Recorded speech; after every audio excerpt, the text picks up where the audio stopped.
If you have been working hard, doing everything right, but money still feels stuck. If opportunities get close but never quite land. If your relationships feel heavier than they used to listen carefully. You are not cursed. You're not broken. There are 9 common household objects that a Kabbalistic tradition has warned against for thousands of years, and at least 3 of them are behind your doors right now, silently blocking the flow of abundance into your life. I am about to show you exactly which ones and how to fix this in one afternoon. But first, I need you to do something. Right now, pause this video and go to the comments. Write one word, just one word.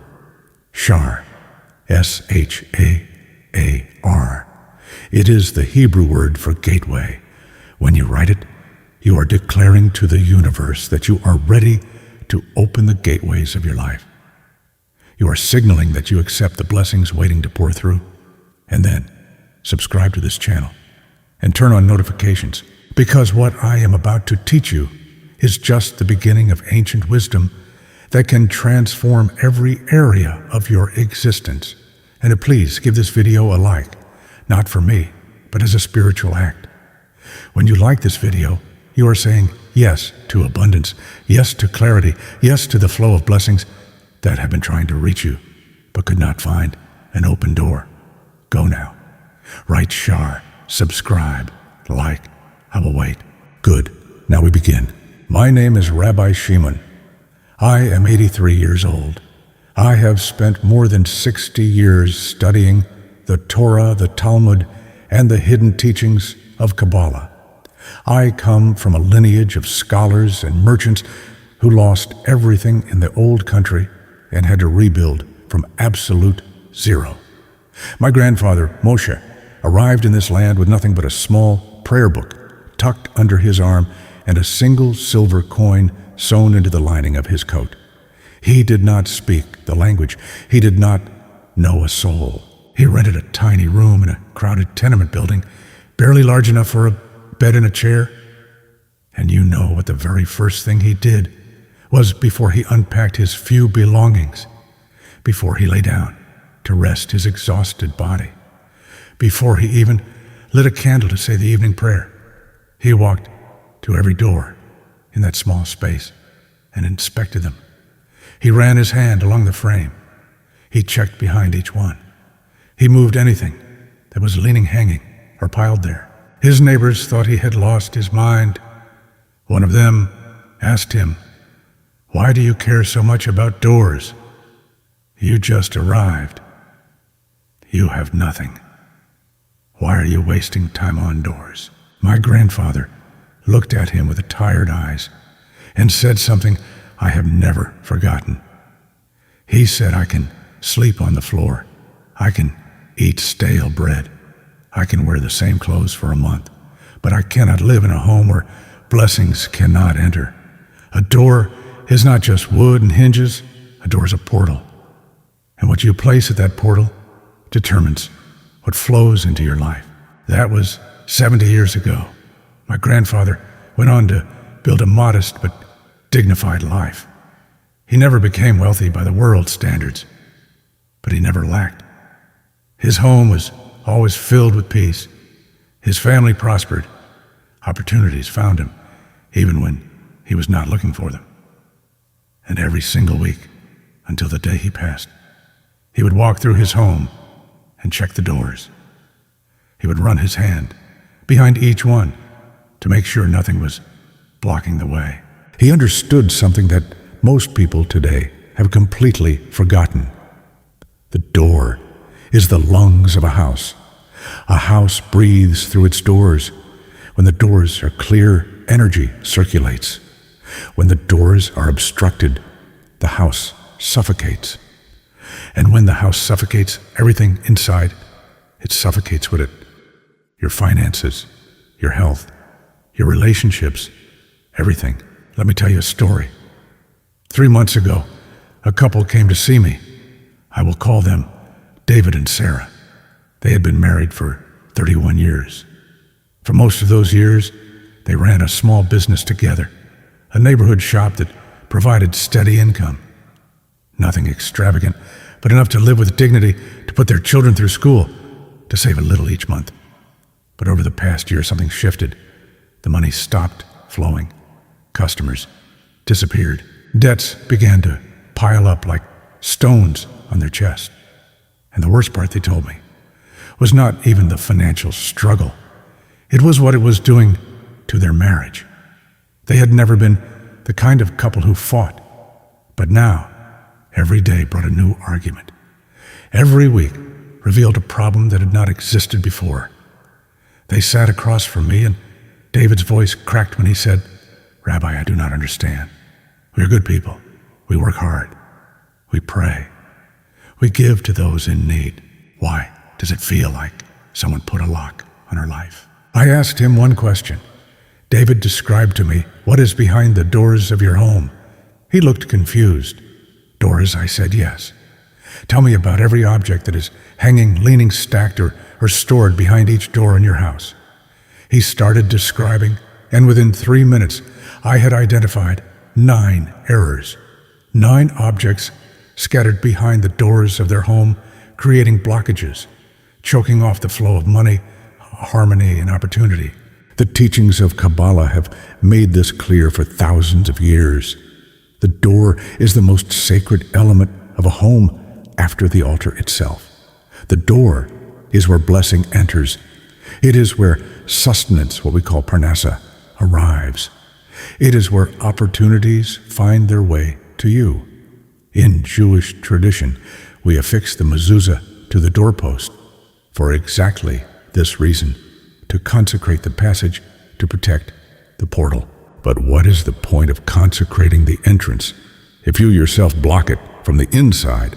Every object placed behind a door functions as a spiritual barricade. The blessing tries to enter and encounters an obstacle. Prosperity tries to flow and finds a barrier. Opportunity tries to arrive and meets a wall. My great-grandfather Yitzchak was a scribe of Torah scrolls in the old country. He used to say, "Shimon, a door is a passageway, not a storage closet." The man who clutters the passageway dies waiting for the blessing that already arrived, but could not get in. And that was exactly what was happening to David and Sarah.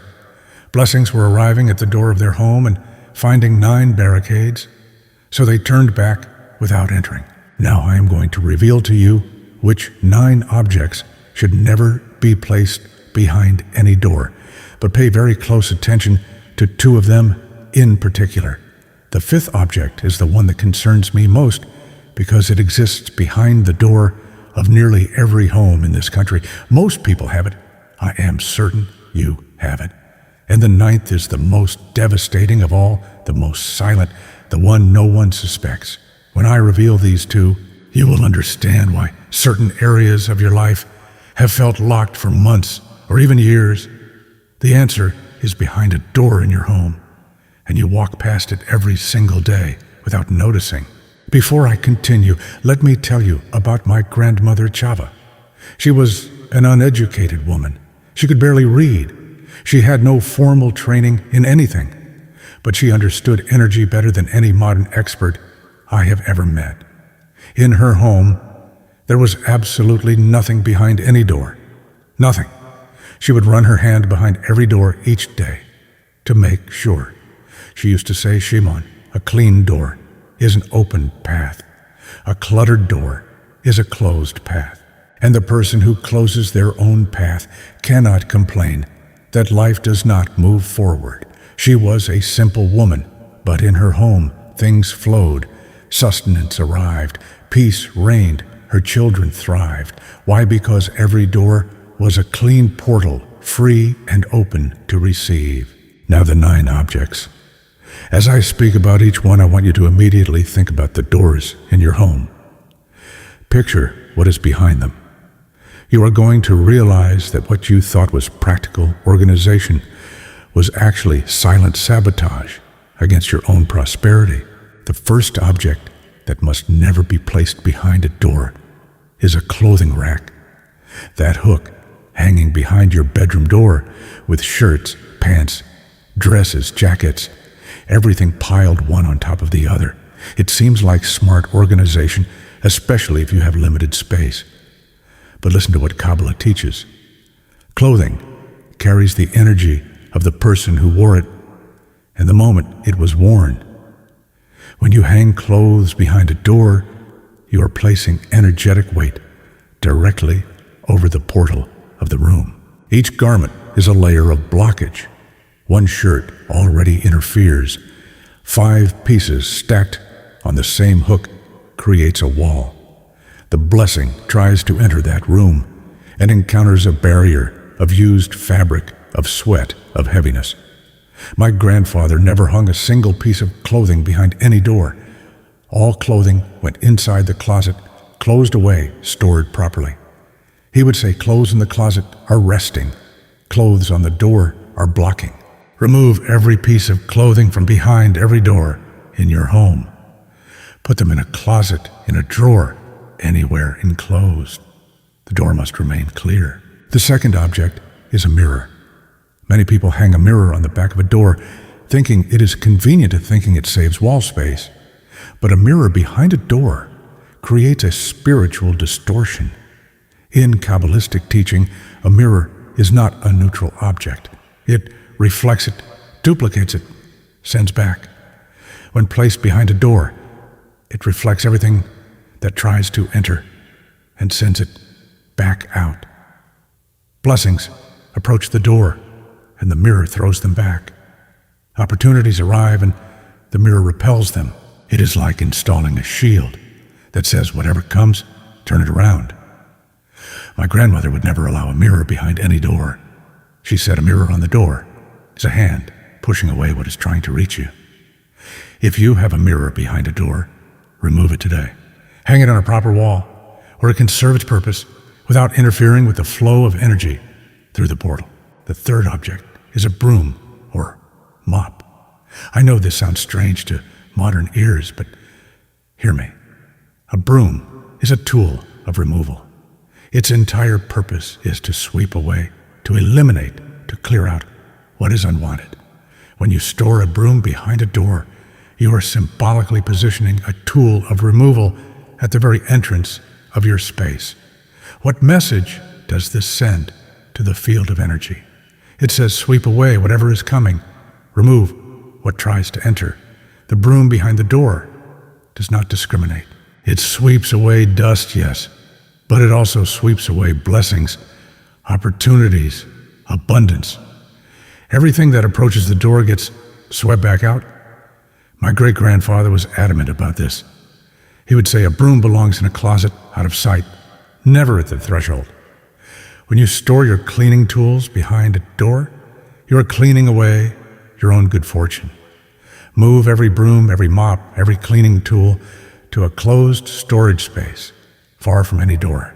The fourth object is a trash bag or garbage bin. Some people keep a small trash bin behind the bathroom door or bedroom door, thinking it is out of the way, thinking it is practical. But you are placing refuse at the portal. You are positioning waste at the entrance. In the language of energy, this is catastrophic. The door is where fresh energy enters, where new blessings arrive, where vitality flows in. When you store trash there, you contaminate the portal. Everything that tries to enter has to pass through the energy of waste, of disposal, of things being thrown away. I once counseled a man, I will call him Benjamin, who kept a garbage bin behind his kitchen door. His financial situation was one of constant loss. Money would come in and immediately go out. He could never hold on to anything. When he moved the trash bin to a closed cabinet under the sink within 3 weeks, his ability to retain money improved dramatically. The same income, but suddenly it was not disappearing. Why? Because the portal of his kitchen was no longer contaminated by the energy of disposal. Remove all trash bins from behind doors. Store them in cabinets, under sinks, in pantries, anywhere enclosed. The fifth object, and this is the one that alarms me most is a purse or handbag hanging behind a door. Almost every home has this, a hook behind the bedroom door, behind the closet door, where purses and bags hang. It seems so harmless. It seems so organized. But listen carefully. A purse represents your personal resources. It holds your money, your identification, your keys to access your life. When you hang it behind a door, you are symbolically hanging your access to resources on a barrier. You are placing your means of sustenance on an obstruction. The energy of this is profound. It says my resources are stuck. My access is blocked. My means are hung up and going nowhere. I counseled a woman, I will call her Rebecca, who had 3 handbags hanging behind her bedroom door. She was a hard worker, but she could never seem to get ahead. Every time she earned extra money, an unexpected expense would consume it. When she moved those purses into a drawer inside her closet, within 1 month, she received a financial opportunity she had been waiting for over a year. The flow resumed because the symbol of her resources was no longer stuck on a barrier. Take every purse, every handbag, every bag off of every door. Store them properly inside closets or drawers. The 6th object is an umbrella behind the door. Many people lean an umbrella against the wall behind the front door, thinking it makes sense to have it ready for rain. But an umbrella is a tool designed to block what comes from above. Its entire function is to shield, to repel, to prevent rain from reaching you. When you store it behind a door, you are positioning a blocking tool at the entrance to your home.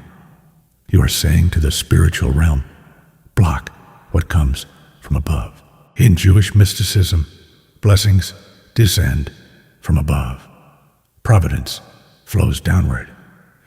When you place an umbrella at your door, you are installing a shield against the very flow you need most. My grandmother used to say an umbrella behind the door is a slap to the hand of the Creator when he tries to give you something. I once worked with a man, I will call him Aaron, who had 2 large umbrellas leaning behind his front door. His life was one of constant near misses, promotions that almost happened, deals that almost closed, opportunities that always slipped away at the last moment. When he stored the umbrellas in a closed hall closet, within 30 days, he received a promotion he had been waiting for more than a year. The blessing from above finally stopped being blocked at the entrance. Store your umbrellas in a closed space away from doors always. The 7th object is shoes behind a door. That pair of slippers, sneakers, or shoes that you take off when you arrive home and leave behind the front door or bedroom door. Shoes carry the path you walked all day long. Every place you stepped, every energy you crossed, every environment you passed through is embedded in the sole of that shoe. When you leave shoes behind a door, all of that accumulated energy from the street, from other people's spaces, from heavy environments, clings to the portal. It is as if you are pasting onto the doorframe of your home a map of every difficult place you walked through that day, and the door absorbs it. My grandfather would remove his shoes before entering and always store them inside a closed cabinet in the hallway. He would say, shoes at the door bring the street into the house, and the street does not only bring good things. I counseled a home health worker, I will call her Miriam, who would leave her work shoes behind the front door every day when she came home. She spent her entire day in heavy environments caring for people who were ill in spaces filled with low energy. And she brought all of that on the soles of her shoes directly to the portal of her own home. Her life was one of endless exhaustion. Money was tight. Her body felt heavy. Her spirit had no energy. When she began storing her shoes in a closed box inside a closet, within 20 days, She felt a lightness she had not experienced in years. Money stretched further. Her body responded better. Her energy returned. Why? Because the energies of the street stopped contaminating the portal of her home. Store your shoes in a closed space, never behind a door. The eighth object is an old backpack or suitcase. That school backpack your child no longer uses, left leaning behind a door, or that travel suitcase that came back months ago and never moved from behind the bedroom door. Backpacks and suitcases represent movement. They represent journey. When they are in use, their energy is one of expansion, of going forward, of progress. But when they sit idle, abandoned, forgotten behind a door, the energy reverses. They begin to represent journeys that did not happen, progress that stopped, paths that were interrupted. And this energy of stagnation infects the portal. The door that should be a passageway becomes a point of stoppage. My grandmother used to say a suitcase sitting still is a life sitting still. Store it in a closet or use it, but do not let it rot behind a door. I once counseled a young man, I will call him Eli, who had 3 old backpacks piled behind his bedroom door. He had been unemployed for 14 months. He sent out resumes, went to interviews, came close to offers, but nothing ever came through. His professional life was stagnant, exactly like those 3 backpacks sitting motionless behind his door. When he threw away the ones he did not use and stored the good one inside his closet within 40 days, he was offered 2 jobs at the same time. The path opened because the portal was unblocked. If you have old backpacks or suitcases behind any door, remove them now. Discard what you do not use and store what you do use inside a closed closet. And now the 9th object, the most unexpected, the most silent, the most devastating. The one I told you from the very beginning that no one imagines is blocking anything. Pay very close attention. The 9th object is a door that does not open completely. It is not an object hanging or leaning. It is the door itself, obstructed by anything that prevents it from opening all the way. It could be a box on the floor. It could be a piece of furniture pushed too close. It could be a swollen floorboard. It could be a jammed hinge. Anything that makes the door open only halfway, only 3/4 of the way, only to a certain point, and then stop. Do you know what this means in Kabbalah? It means that the blessing trying to enter your home only enters halfway. The prosperity that arrives only arrives partially. The opportunity that knocks only opens a crack and squeezes the bare minimum inside. You receive, but you never receive the fullness. There is always something missing. There is always the feeling that less came than should have.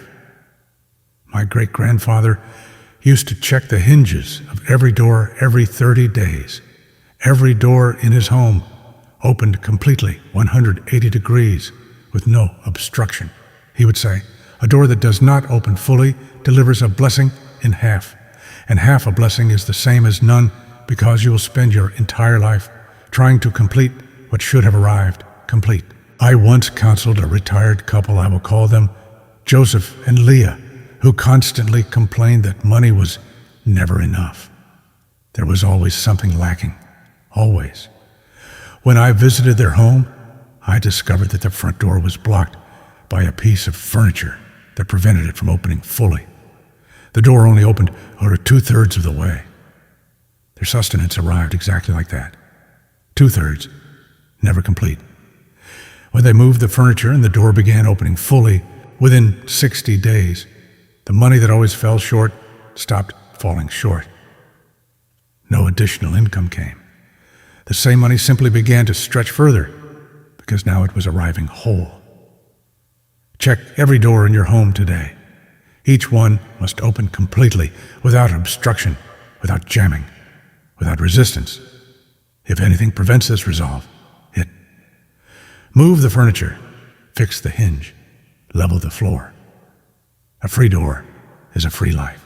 Now listen, I have revealed 9 objects to you: clothing racks, mirrors, brooms, trash bins, purses, umbrellas, shoes, old luggage, and doors that do not open fully. 9 barricades preventing prosperity from entering your home.